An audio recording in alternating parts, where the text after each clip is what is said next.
ان کا یہ عقیدہ تھا کہ ہو سکتا ہے کہ آج دوسرا نام لے، خدا نہ خاصا آپ کہیں عرفہ کا دن ہے تو عرفہ کا دن ہو جائے گا. کیوں؟ ما ينطق عن الهوى ان هو الا وحی یوحی. قرآن کا فیصلہ ہے کہ شہر مدینہ کا فرما ٹل نہیں سکتا، یقین جان لو قرآن بدل نہیں سکتا. پھر آپ نے فرمایا کیا یہ نہر کا دن نہیں؟ ہاں یا رسول اللہ. پھر فرماتے هل تدرون ای شہر ھذا، یہ کون سا مہینہ ہے؟ ابھی صحابہ کا احرام نہیں کھلا ہے، حالت احرام میں وہ ہیں. ذوالحجہ کا مہینہ عرض کرتے اللہ ورسولہ عالم. فسکتنا، ہم خاموش رہے. ہم نے سوچا کہ آپ دوسرا نام لیں گے. آپ فرماتے چاہیے ذوالحجہ کا مہینہ نے. ہم نے کہا یا رسول اللہ. پھر فرماتے ای بلد ھذا، تمہیں معلوم ہے یہ کون سا شہر ہے؟ کیا صحابہ کو پتا نہیں؟ سرور کائنات صلی اللہ علیہ وسلم کے ساتھ احرام کی حالت میں مدینہ طیبہ سے چلے ہیں مکہ المکرمہ میں کھڑے. فرماتے اللہ رسول عالم. آپ فرماتے کا صرف یہ کیسے یہ مکہ المکرمہ نے؟ ہم نے کہا یا رسول اللہ. اب آگے حضرت ابن عمر حضرت ابو ہریرہ بیان کرتے سرور کائنات صلی اللہ علیہ وسلم فرماتے سنو انما حرم علیکم دماءکم واموالکم واعراضکم حرام علیکم کحرمت یومکم ھذا فی شہرکم ھذا فی بلدکم ھذا الا یبلغ الشاہد منکم الغائب ورب مبلغ اوعى من سامع او کما قال صلی اللہ علیہ وسلم. فرماتے سنو اللہ نے ایک مومن کی دوسری مومن پر عزت و آبرو کو اس طرح حرام کیا ہے، ایک دوسرے کے مومن کے جان اور مال کو اس طرح حرام کیا ہے جیسے آج کا دن، یہ شہر اور یہ مہینہ. پھر آپ فرماتے ان میری باتوں کو ان تک پہنچا دو جو محفل میں حاضر نہیں. راوی بیان کرتے پھر آپ نے کعبے کا طواف کیا اور دوران طواف کعبہ پہ نظر پڑ جاتی ہے. مسکرا کر فرماتے یا کعبہ انک عظیم والذی نفس محمد بیدہ ان حرمت المؤمن اعظم منک حرمہ. فرماتے کعبہ تو عظیم ہے، تیری عظمتوں کو سلام ہے، لیکن اس ذات کی قسم جس کے قبضے قدرت میں حضرت محمد مصطفیٰ کی روح پاک ہے، ایک بندے مومن کی عزت و عظمت رب کے نزدیک تیری عزت و عظمت سے بڑھ کر. کیوں؟ کعبہ تعمیر دل خلیل اطہرت دل گزر گاہ جلیل اکبرت. کعبے کو حضرت ابراہیم نے بنایا اور دل کو تو رب جلیل نے تعمیر کیا.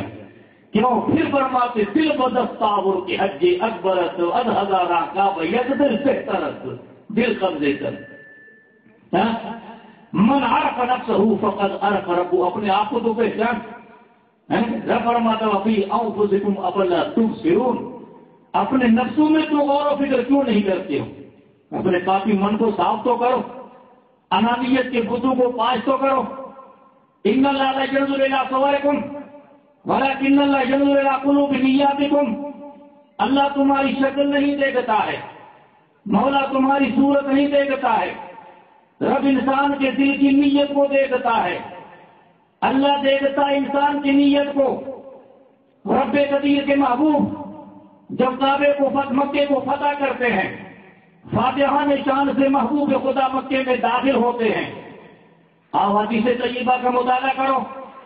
امام الانبیاء تاجدار مدینہ 10,000 کا نشہ لے کر وادی جہور کے قریب پہنچے. آپ نے اسلام کا جھنڈا وہاں گاڑا. جس جگہ آج مسجد رائیہ بنی ہوئی ہے یہ جنت المعلیٰ کے قریب ہے. امام الانبیاء تاجدار مدینہ صلی اللہ علیہ وسلم اسلام کا جھنڈا حضرت سعد بن عبادہ کے ہاتھوں میں دیتے ہیں. یہ انصار اوس اور خزرج کے سردار تھے. ابو سفیان پہ نظر پڑ جاتی ہے، اسی دن مسلمان ہوتے ہیں. سرور کائنات صلی اللہ علیہ وسلم کی بارگاہ میں پہنچے. حضرت عباس نے ان کو اپنی سواری کے پیچھے بٹھایا، ان کو سواری پر سوار کر کے حضور کی بارگاہ میں لے گئے. حضرت عباس جیسے حضرت ابو سفیان کو حضور کی بارگاہ میں پیش کرتے ہیں، ابو سفیان پڑھتے لا الہ الا اللہ محمد الرسول اللہ. کلمہ پڑھنا تھا، حضرت عمر پہنچے تلوار بیان سے نکال کر کرتے مدتوں کے بعد دشمن خدا ہاتھ آیا ہے. کون؟ ابو سفیان. 23 سالہ نبوت کی زندگی میں سے 21 سال تک مصطفیٰ سے لڑنے والا، مخالفت مصطفیٰ کا جھنڈا ابو سفیان کے گھر، شمع الہی کے گل کرنے کے منصوبے ابو سفیان کے گھر. فرزندان توحید کو بے دردی سے قتل کرنے کے منصوبے ابو سفیان کے گھر 21 سال تک رسول اللہ کے خلاف جتنی بھی جنگیں لڑی گئی ہیں سب کا کمان ابو سفیان کے ہاتھ میں. لیکن جب نبی باتحان خان سے مکے میں داخل ہوئے، اب قرآن کو پڑھیے. رب کریم کا قرآن کہتا ان الملوک اذا دخلوا قرية افسدوها وجعلوا عزت اهلها ذلہ.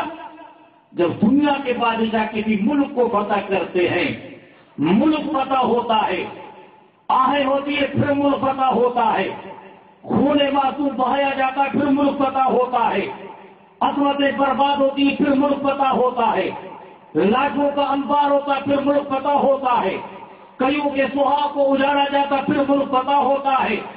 لیکن آسمان سے پوچھو، اس وسیع زمین سے پوچھو، چاند و سورج کے نظاروں سے پوچھو، کیا ایسا کوئی فاتح آیا؟ تلوار نہیں چلی، قسم خدا کی ملک فتح ہو گیا. ابو سفیان پہ نظر پڑتی ہے سعد بن عبادہ کی. ابھی ان کو معلوم نہیں تھا کہ مسلمان ہو چکے ہیں. جھنڈے کو لہرایا اور فرماتے ہیں ابو سفیان الیوم یوم الملحمہ، الیوم یوم المغفرہ. آج خون ریزی کا دن ہے، آج بدن سے گوشت کو الگ کرنے کا دن ہے، آج بدلے لینے کا دن ہے. رسول اللہ کے کانوں میں آواز آتی ہے، آپ فرماتے سعد اسلام کا جھنڈا مجھے دے دے. آپ نے ان کے بیٹے حضرت قیس کے ہاتھوں میں اسلام کا جھنڈا تھمایا. آپ فرماتے ابو سفیان مضمون کو تبدیل کر، آقا میں کیا کہوں یہ کہہ دے. آپ فرماتے سعد مضمون تبدیل کر. آپ فرماتے تو صادر کر کے کیا کہوں؟ یوں مت کہو آج لڑائی کا دن ہے، آج یوں کہو الیوم یوم المغفرہ، الیوم یوم المرحمہ. آج رحمت کے پھول برسانے کا دن ہے، آج کرم کا دن ہے، آج رحمت کی بارش برسانے کا دن ہے. جو کائنات میں رحمت العالمین بن کر آیا وہ رحمت کا پھول برسائے گا. نگاہیں منتظر ہیں چشمے پاک مصطفیٰ کے اشارے پر. اشارہ ہو تو گردنیں صاف ہو جائیں. مکہ المکرمہ میں وہ لوگ موجود تھے جس نے محبوب خدا کو بے وطن کیا تھا. وہ لوگ تھے جنہوں نے خلیفہ ابی طالب کے اندر 3 سال تک بائیکاٹ کیا تھا. وہ لوگ موجود تھے فرزندان توحید کو بے دردی سے قتل کیا تھا. وہ لوگ موجود تھے جس نے رسول کی راہوں کو محدود کیا تھا. وہ لوگ موجود تھے جس نے محبوب خدا کو نعوذ باللہ شاعر کہا تھا، آپ کو نعوذ باللہ کذاب کہا تھا. وہ ان کا کردار تھا. نبی فرماتے یا اہل مکہ ما ظنکم بھی، تو مکے والوں میرے بارے میں تمہارا کیا گمان ہے؟ نگاہیں سب کی منتظر ہیں. لرزہ ترسا ان کی زبان سے آواز نکلتا ہے یا رسول اللہ انت اخ کریم ابن اخ کریم. ہم آپ سے رحمت کی بھیک مانگتے ہیں اور وہی ہم آپ سے امید رکھتے ہیں. جب آج یہ مصر کے اندر یوسف کے ناسمجھ بھائی پہنچے، جب یوسف علیہ السلام نے ان کو دیکھا، پہچانا کہ یہ میرے بھائی ہیں، تو انہوں نے لا تثریب علیکم لیا کہ ان کو معاف کر دیا. امام الانبیاء تاجدار مدینہ نے فرمایا یا اہل مکہ فاذهبوا انتم الطلقاء لا تثریب علیکم اليوم، جاؤ میں تم سب کو آزاد کر دیتا ہوں. چیزیں نکل جاتی ہیں، 2000 انسان پڑھتے لا الہ الا اللہ محمد رسول اللہ. جہاں تاریخ تھا ظلمت کا ڈھاکہ سب کو کالا تھا، کوئی پردے سے کیا نکلا کہ گھر گھر میں اجالا. وہ رحمت والے آقا کے رحم و کرم کی نگاہیں اڑتی ہے. لجپال صرف کو توڑت نہیں، گھر آئے کو خالی موڑت نہیں، جن کی پاں پھر لے پھر خالی توڑت نہیں. وہ ایسے آقا ہے جن کے بارے میں سید محمد بیک رحمت اللہ علیہ، یہ ایک پنجابی بزرگ ہیں جن کا نام ہے محمد اور اپنے آپ کو کہتے تھے بیکھا. پنجابی زبان میں بیکھا کس کو کہتے ہیں؟ بھکاری کو کہتے ہیں. ہاں تو آپ بھکاری کہا کہ میں کسی اور کے در کا بھکاری نہیں، کہا کہ میں در مصطفیٰ کا بھکاری ہوں. وہی اعلان وہی عقیدہ امام اہل سنت دیتے ہیں، کرو مد اہل زمل رضا، پر اس بلا میں میری بلا، میں گدا اپنے کریم کا ہوں، میرا دین پارے گا نہیں. کیا کہتے ہیں کہ میرا دین روٹی کا ٹکڑا تھوڑا ہی ہے کہ میں دنیا کی تعریف کروں. کوئی کسی کی تعریف کرتا ہے، کوئی کسی نمبردار کا منگتا ہوتا ہے، لیکن احمد رضا تیری ذات پر قربان تو مصطفیٰ کا منگتا ہے، تو اپنے آپ کو کہتے ہیں بھیکھا۔ تو کیا بھیکھا؟ وہ نر پھوڑ ہیں جو گر کو جانے، اور رب روٹھے تو گر میلے سے گر روٹھے کوئی نہ ٹھوڑ۔ تو کہتے سید محمد بیک وہ اناڑی انسان ہے جو خدا اور مصطفیٰ کو الگ سمجھے۔ ہاں خدا کوئی اعتراض نہیں، رب ہے، بندہ کبھی ربوبیت کو نہیں پہنچ سکتا ہے۔ کیوں؟ یہ صوفیاء کرام کا ایک مقولہ ہے، ان کان تنزل رب کان ربن وان ترک العبد کان عبدن۔ ارے بندہ کتنی ترقی کرے اور کہاں تک پہنچے، لیکن بندے سے عبدیت ختم نہیں ہوتی ہے۔ مصطفیٰ جہاں پہنچے، رب فرماتا وکان قاب قوسین او ادنی، سارے مقامات مصطفیٰ نے رب کی عطا سے طے کر دیے، لیکن اس مقام پہ پہنچتے ہیں تو کہتے عبد ہوں و رسول، میں اس کا بندہ اس کا رسول ہوں۔ ارے رب محبوب کو نوازتا ہے، رب فرماتا والنجم الی ہوا ما ضل صاحبکم وما ہوا، رب فرماتا ہے وقیل ہی یا رب، اے محبوب تیری گفتگو کی قسم، مولا فرماتا والضحیٰ محبوب تیرے مکھڑے کی قسم، قرآن کا تبلیغ محبوب تیرے زلف عنبروں کی قلمبری کی قسم۔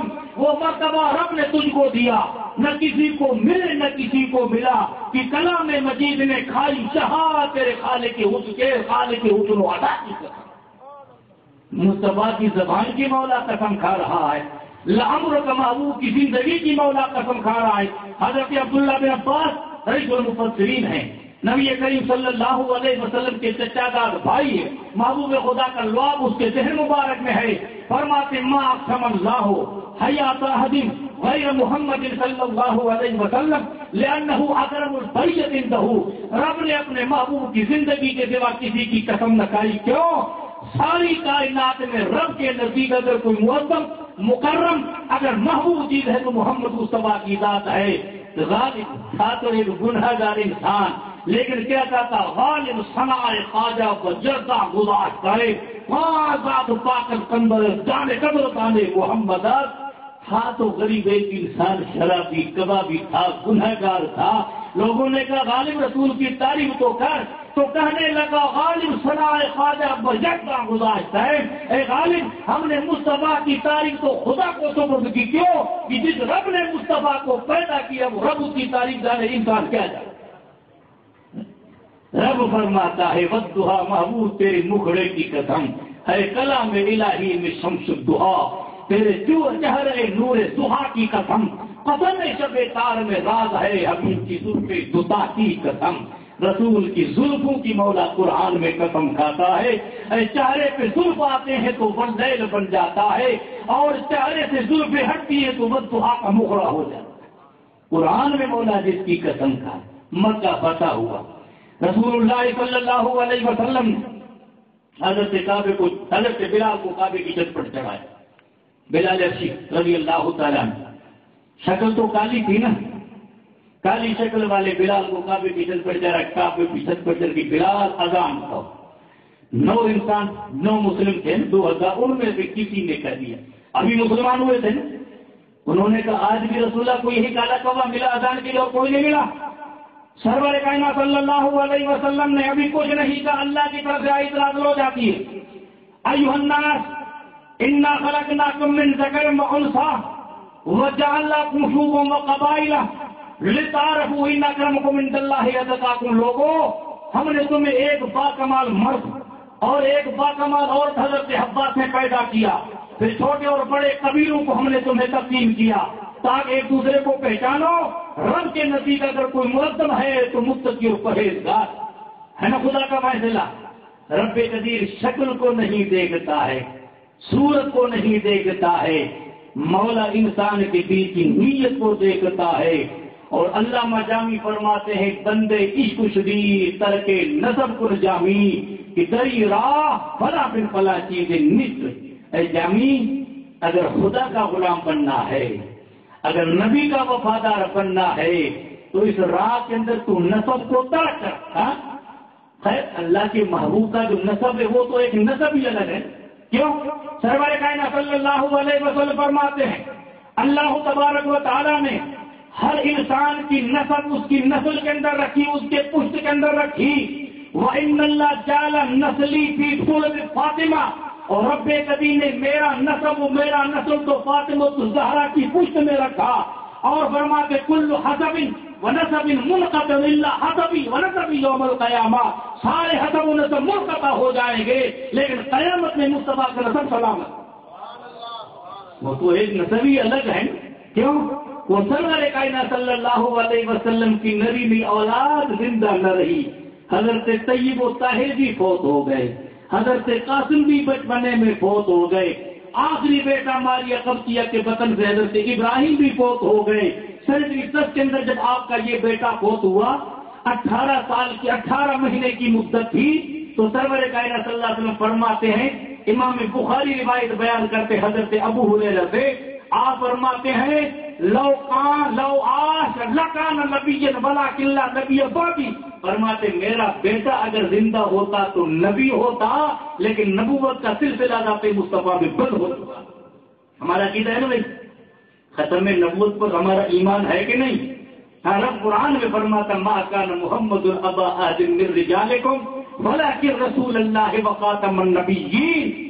اللہ نے اپنے محبوب کو خاتم الانبیاء کر کے کائنات میں بنایا. فرماتے انا عاقب لا نبی بعدی، میں عاقب ہوں، میرے بعد کوئی نبی نہیں. وہ ختم کیا نبیون، رب نے نبوت کا سلسلہ میری ذات میں بند کیا. کیوں؟ طریقہ تو قدرت کا یہ ہے نا، نبی کا بیٹا نبی ہونا چاہیے کہ نہیں؟ آپ کہو گے کیوں؟ ابراہیم کون ہے؟ نبی ہے نا. ہاں تو کہو یار کم سے کم ہاؤ تو جو پتو تو پھر سمجھو تک نہ تھا سمجھا. ابراہیم نبی ہے کہ نہیں؟ حضرت ابراہیم کا بیٹا اسحاق نبی ہے کہ نہیں؟ حضرت اسحاق کے بیٹے یعقوب نبی ہے کہ نہیں؟ حضرت یعقوب کے بیٹے حضرت یوسف نبی ہے کہ نہیں؟ حضرت داؤد نبی ہے کہ نہیں؟ ان کا بیٹا سلیمان نبی ہے کہ نہیں؟ حضرت زکریا نبی ہے کہ نہیں؟ ان کے بیٹے حضرت یحییٰ نبی ہے. تو یہاں بھی طریقہ یہ ہونا چاہیے تھا، لیکن رب کریم نے محبوب خدا کی ذات پر نبوت کے سلسلے کو بند کیا، اس لیے نبی کی بیٹوں کو اپنے پاس بلا لیا. لیکن یہ نسب قیامت کے صبح تک باقی رہنے والا تھا. تو اللہ تبارک و تعالیٰ نے اس کا یہ ترجمہ بتایا کہ محبوب تیری نسل قیامت کے صبح تک باقی ہے. فرماتا مرجل بحرین یلتقیان بینہما برزخ لا یبغیان، 2 سمندر اس سماجی زندگی میں آپس میں ملے. ایک طہارت کا سمندر ہے، ایک کرامت و ولایت کا سمندر ہے. اس کرامت و ولایت کے سمندر کا نام علی ہے، طہارت کے سمندر کا نام فاطمہ الزہرا ہے. وہ اس سماجی زندگی میں منسلک ہوتے ہیں، ان کے پوچھ سے موتی اور مرجع نکلتے ہیں. ایک کا نام حسن ہے، دوسرے کا نام حسین ہے، اور یہ سلسلہ قیامت کے صبح تک سلامت ہے. اس لیے فرماتے کل حسب ونسب منقطع الا حسبی ونسبی یوم القیامہ، ہر انسان کا نسب قیامت میں منقطع ہوگا، نبی کا نسب قیامت میں بھی سلامت.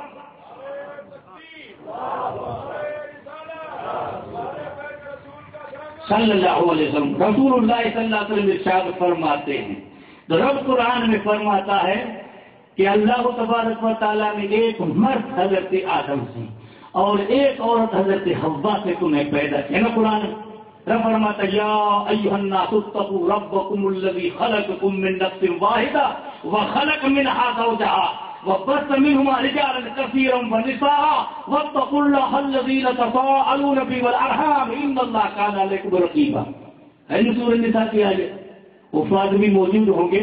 رب فرماتا ہے لوگوں اس رب سے ڈرو جس رب نے تمہیں ایک ہی نفس سے پیدا کیا. وہ کون ہے؟ حضرت آدم علیہ السلام. ہوئی تخلیق حضرت آدم علیہ السلام کی کہ نہیں؟ رب نے فرشتوں سے پہلے کہہ دیا تھا نا انی خالق بشرا من صلصال من حمأ مسنون فاذا سویتہ ونفخت فیہ من روحی فقعوا لہ ساجدین. رب فرماتا ہے کہ میں ایک پیکر بشریت کو مٹی سے پیدا کرنے والا ہوں. جب اپنی قدرت سے پیدا کر دو اور اس کے اندر اپنی روح پھونکو دو تو تم سجدہ کر دیں. سب نے سجدہ کیا نا، ایک نے سجدہ نہیں کیا. کس نے انکار کیا؟ ابلیس نے. خیر یہ تو داستان لمبی ہے، وہ ذکر مجھے نہیں کرنا ہے. سب نے سجدہ کیا، ایک نے سجدہ نہیں کیا. حضرت آدم علیہ السلام کو مولا نے کہاں رکھا؟ جنت میں رکھا. جنت میں رکھا. اللہ کے پیغمبر رب کی بارگاہ میں عرض کرتے مولا میں تنہا مجھے وحشت ہوتی ہے، میرا مونس چاہیے، میرا ساتھی چاہیے۔ رب قدیر نے نیند تاری کی حضرت آدم پر جنت میں، تو اللہ تبارک و تعالیٰ کا حکم ہوتا ہے، حضرت آدم علیہ السلام کی بائیں پسلی کو شق کیا جاتا ہے اور اس سے حضرت حوا کو نکالا گیا۔ نام کیا ہے؟ حوا۔ تو حوا نام اس لیے رکھا گیا لأنہ خلقت من حی، وہ زندہ انسان کے پسلی سے نکلی، اس کا نام ہی پڑ گیا حوا۔ اور یہ پسلی یہاں سے شروع ہوتی ہے اور دل کے قریب آ کر پھر ٹیڑھی ہو جاتی ہے۔ حضور فرماتے انہن خلقنا من ضلع احمر، فرماتے ہیں کہ یہ بائیں پسلی سے پیدا ہوئی ہے اور بائیں پسلی ٹیڑھی ہے، تو ان کے مزاج کے اندر ٹیڑھاپن تو ضرور ہے، لیکن تم اپنے اخلاق سے اس کو سیدھا کرو۔ فرماتے ہیں احسنکم لاحسن خلقہن، تم میں سے بہتر وہ ہے جو اپنے اہل کے لیے بہتر ہو۔ اور رب فرماتا وعاشرہن بالمعروف، ان سے حسن سلوک سے پیش آؤ۔ ہن لباس لکم وانتم لباس لہن، وہ تمہارا لباس ہے اور تم ان کے لباس۔ لباس کا کام کیا ہے؟ ایک دوسرے کو ڈھانکنا نہیں، بھائی عیب و ہنر کو ڈھانکنا، اسی کا نام ہے لباس۔ تو عورت کو مرد کا لباس کہا گیا، مرد کو عورت کا لباس کہا گیا۔ حضرت آدم علیہ السلام رب کی بارگاہ میں عرض کرتے ہیں مولا مجھے وحشت ہوتی ہے، تو رب نے ان کا منہ پیدا کر دیا، نکال دیا حضرت آدم علیہ السلام کی پوک ان کی پسلی سے، حضرت آدم ہوا رضی اللہ تعالیٰ نے آنکھ کھولی تو حضرت آدم علیہ السلام نے حضرت ہوا کو دیکھا۔ حضرت علامہ اسماعیل حقی بروسی روح البیان میں بیان کر دی، اس طرح نہیں تفسیر کو میں بیان کر رہا ہوں، اسی آیت کے بعد علامہ اسماعیل حقی بروسی بیان کرتے ہیں روح البیان کے اندر۔ حضرت آدم علیہ السلام نے جب آنکھ کھلی تو دیکھا حضرت ہوا کو، مولا یہ کون کا؟ یہ تیرا ساتھی۔ اب فرق اتنا ہے کہ یہ عورت وہ مرد، نہ ان کے چہرے پر داڑھی نہ حضرت ہوا کے چہرے پر داڑھی۔ پیغمبر نے ہاتھ بڑھایا، مولا فرماتا نہیں ابھی تمہارا نکاح باقی ہے۔ ملک جبریل نے خدا کے حکم سے نکاح پڑھا، پھر پیغمبر نے ہاتھ بڑھایا کہ نہیں ابھی مہر باقی ہے، مولا مہر کیا ادا کرو؟ حکم ہوتا صلی علی حبیبی 20 مرتن، میرے حبیب و نبی پہ 20 مرتبہ درود پڑھ، یہی تیرا مہر ہے۔ یہ مہر مقرر کیا گیا حضرت آدم علیہ السلام کا۔ اب رب کی مشیت یہ تھی کہ یہ سلسلہ جنت میں نہیں دنیا میں، اب وہ دانا کھانا ایک بہانہ بنتا ہے۔ حضرت آدم کو حکم ہوتا ہے کہ فَابْتُوا مِنْهَا جَمِيعًا، اب چلے جاؤ زمین پر۔ اے مولا میں زمین پر جاتا ہوں، جنت میں تو ہم سب کی شکل ایک ہے، فرق یہ کہ وہ مرد یہ عورت۔ اب زمین میں جاتے ہوئے سب کچھ چاہیے، اب مرد کی شکل الگ، عورت کی شکل الگ، عورت کو بھی زینت چاہیے، عورت کا بھی زیور چاہیے، تو عورت کو جو قدرت نے زیور دی ہے ناک کان کے وہ اس کے زیور ہیں۔ اب حضرت آدم کرتے مولا میرا زیور کیا اور میری ذریت کا زیور کیا، جو ان میں نرینہ ہے مذکر ہے مرد، ان کی زینت کیا ہے؟ تو رب قدیر نے جب جنت سے حضرت آدم کو زمین پر بھیجا تو حضرت آدم علیہ السلام کو داڑھی کے ساتھ بھیجا، تو گویا کہ داڑھی حضرت آدم کی زینت ہے، داڑھی حضرت آدم کا زیور ہے۔ حضرت آدم سے لے کر محمد مصطفیٰ تک جتنے انبیاء کائنات میں آئے ان سب کی سنت داڑھی ہے۔ امام الانبیاء فرماتے ہیں ذالک من سنتی من احب سنتی احبنی من احبنی کان معی فی الجنہ، یہ میرا طریقہ ہے اور جو میرے طریقے سے محبت کرتا ہے مجھ سے محبت کرتا ہے، اور جو مجھ سے محبت کرتا ہے جنت میں میرا ساتھی۔ کتنا شرف رب نے عطا فرمایا۔ اب داڑھی یہ فرعون کی سنت نہیں ہے، یہ نمرود کی سنت نہیں ہے، یہ قارون کی سنت نہیں ہے، شداد کی سنت نہیں ہے، حضرت آدم سے لے کر محمد مصطفیٰ تک سارے انبیاء کی سنت۔ مزاج ہی لوگوں کا تبدیل ہو چکا ہے۔ حضور سرور کائنات صلی اللہ علیہ وسلم کے زمانے میں رشتہ طلب کیا جاتا تھا، ہمارے زمانے میں رشتے طلب کیے جاتے ہیں۔ کیسا رشتہ چاہیے حضور کے زمانے میں اور آج کے دور کے اندر کیسا رشتہ چاہیے؟